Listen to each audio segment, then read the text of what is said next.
জীবনটা তুমি ফাঁকি দিতে পারো।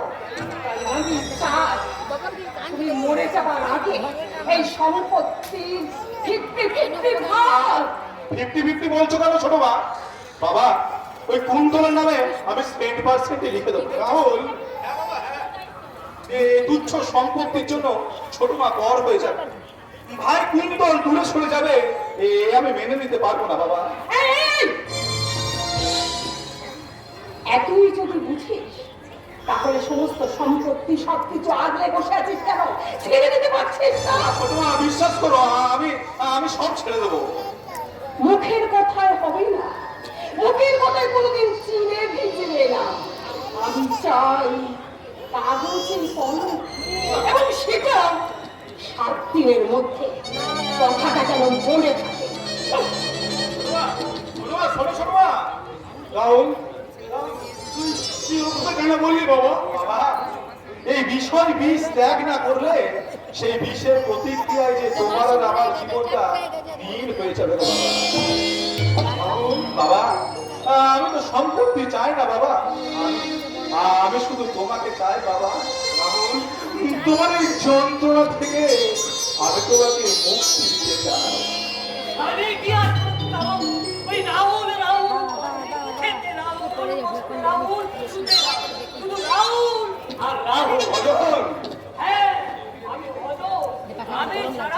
তোমার মনের ব্যথাটা বোঝে এই দাদা বাবু।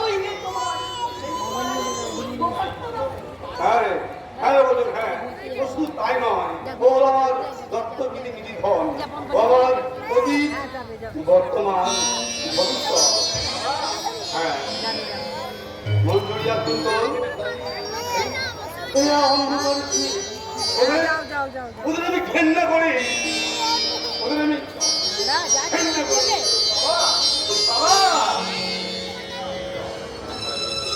আচ্ছা ভজনদা, বাড়িতে অনেকদিন আছো, তুমি কি আমাকে বলতে পারো ওই মঞ্জুরি দেবী এবং কুন্তলকে আমার বাবা কেন সহ্য করতে পারে না?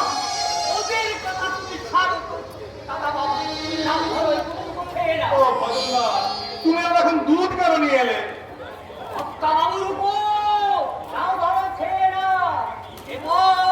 একটা খুশির খবর দেবো। খুশির খবর মানে? দিদিমণি আসছে তো। তুমি কি আমার সাথে রসিকতা করছো? না না বাবু, রসিকতা তো কিছুক্ষণ আগে গৌরী দিদিমণি একটা ফোন করেছিল, আর আমি সেই ফোনটা ধরলুম আর বললুম যে দাদাবাবুর শরীর খুব খারাপ, তিনি তাতেই তো কাজটা হয়ে গেল। কাজটা কিন্তু তুমি মোটেই ভালো করোনি ভজন না। আমি কাজটা কিন্তু ঠিকই করেছি। গৌরী দিদিমণি বাড়িতে আসলে তোমার কেমন ভালো লাগে, তেমনি আমারও তো ভালো লাগে গো দাদাবাবু।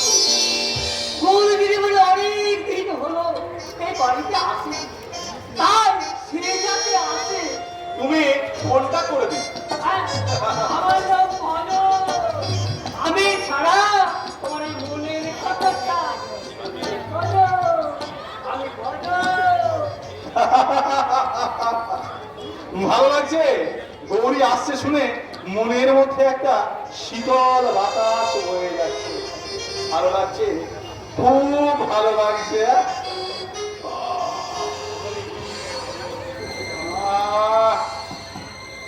সারাদিন অফিসে যা টায়ার্ডনেস হলো না, শরীরটা খুব ক্লান্ত লাগছে।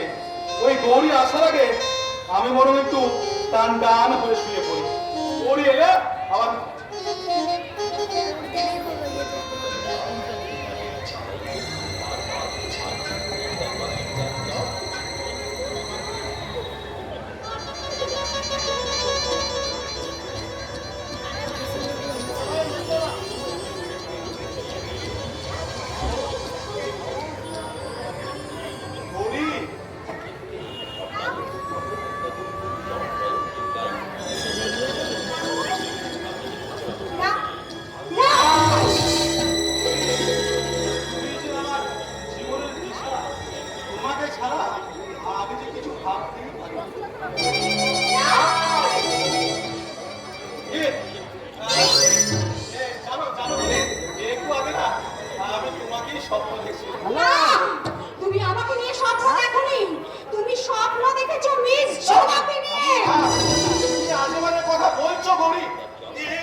আমার পাশে বিছানায় মিস ঝুমা এলো কি করে? আশ্চর্য! এই যে উঠুন উঠুন বলছে।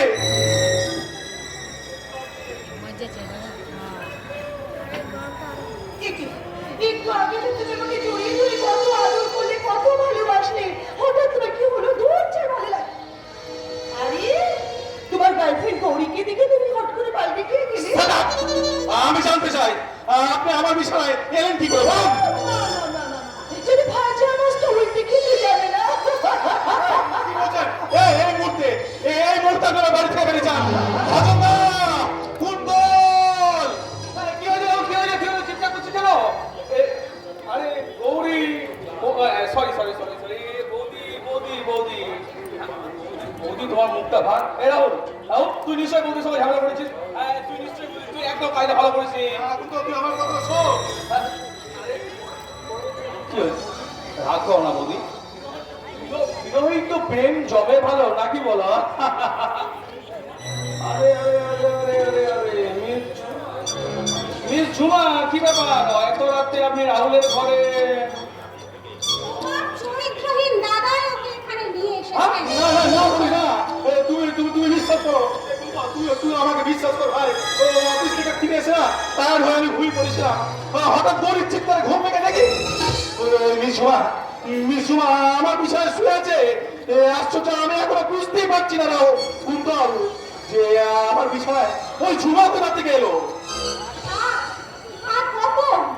আর কত মিথ্যে কথা বলবে? আর কত মিথ্যে কথা বলে নিজের চরিত্রহীনতাটা ঢোকাবার চেষ্টা করবে? আরে গৌরী, সরি বৌদি তোমার মুখটা ভার। রাহুল তুই নিশ্চয়ই বৌদির সঙ্গে ঝামেলা করেছিস। তুই একদম কায়দা ভালো করেছিস। এখন তো তুই আমার কথা শোন। কি হয়েছে? রাগ করো না বৌদি, বিবাহিত প্রেম জমে ভালো নাকি বলো? আরে মিস ঝুমা, কি ব্যাপার? এত রাতে আপনি রাহুলের ঘরে? চরিত্রহীন দাদাই ওকে এখানে নিয়ে হ্যাঁ? এসেছেন। না বলি না। তুমি বিশ্বাস করো। তুই আমাকে বিশ্বাস কর ভাই। ও অফিস থেকে ফিরে এসে না তার হয়ে আমি ভুল করেছিলাম। হঠাৎ গরিব চিৎকারে ঘুম ভেঙে দেখি মিস ঝুমা আমার বিছানায় শুয়ে আছে। আশ্চর্য! আমি এখনো বুঝতেই পারছি না রাও কুন্তল যে আমার বিছানায় ওই ঝুমা কোথা থেকে এলো। আর কত মিথ্যে কথা বলবে? আর কত মিথ্যে কথা বলে নিজের চরিত্রহীনতাটা ঢোকাবার চেষ্টা করবে? না বলি না। দাদা, তুমি কিছুতেই পারবে না। তুই এই কথাটা বিশ্বাস করো গৌরী। রাহুলের বলি তুমি অকারণে রাগ করবে, আর আমি তো রাহুলের ভাই হয়তো কখনো মেনে নিতে পারি না। আমি প্রমাণ করে দেবো আমার দাদা রাহুল নিষ্পাপ। এই যে মিস ঝুমা, আপনি এত রাতে অফিস থেকে রাহুলের ঘরে ঢুকেছিলেন কেন জানতে পারি? আমার যে কোনো উপায় ছিল না ছোট সাহেব। কি? আপনারা জানেন না, আপনাদের কোম্পানিতে চাকরিতে জয়েন করার পর থেকে বড় সাহেবের আমার উপর খুব নজর ছিল। যখন তখন আমাকে নিজের চেম্বারে ডেকে নিয়ে এসে বড় সাহেব আমাকে কুপ্রস্তাব দিতেন। কেন এলো আপনি মিথ্যে বারে কতগুলো বলছেন। তুই বিশ্বাস কর গৌরী। ওই ছাত্রীটা যা বলছে সব মিথ্যে। ও অফিসের কাজের বাইরে ওর সাথে আমার কোনো সম্পর্ক নেই।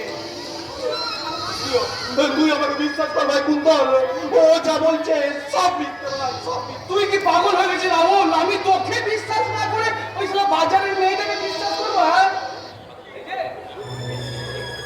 এই যে কি চাও এখানে? দাঁড়াও পুত্র, দাঁড়াও। ওই রাহুলের আসল চরিত্রটা তুমি জানতে না চাইলেও আমি জানতে চাই। তুমি হ্যাঁ। জানতে চাও? হ্যাঁ, আমি জানতে চাই। তাহলে শোনো, এই ঝুমা, যা বলার ছোট্ট করে বলবে, কিন্তু বাড়িয়ে বলার চেষ্টা করবে না। আমি কিছু বাড়িয়ে বলবো না, কেউ মিথ্যে কথা বলবো না।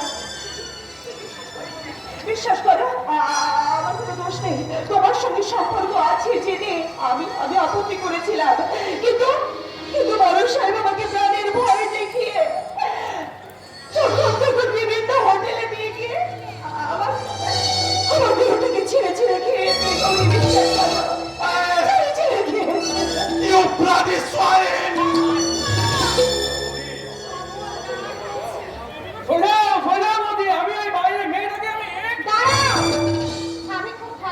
জানি, কারণ আমি নিজে একটা মেয়ে।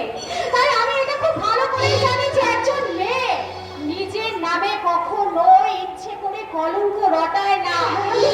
এই সব কিছুর জন্য অপরাধী এই রাহুল। তুমি আমার কথাটা বোঝার চেষ্টা করো। না, বিশ্বাস করি না। তোমাকে আমি আর এক মুহূর্তের জন্য বিশ্বাস করি না। হ্যাঁ, আমি আমার স্বপ্নের রং তুলে দিয়ে আমাদের একটা ভালোবাসার ছবি এঁকেছিলাম। আর সেই ছবিটাকে তুমি গলে মচড়ে collection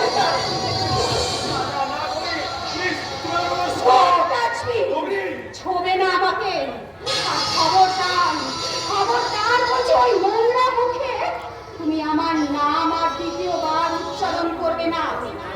আমি তোমাকে শেষবারের মতন জানিয়ে যাচ্ছি, আগামী 7 দিনের মধ্যে আমার বৌদির ভাই ওই চন্দ্রনাথকে আমি বিয়ে করব। এই জীবনে আমি তোমার ওই মুখ আর কখনো দেখতে চাই না, আর কখনো দেখতে চাই না।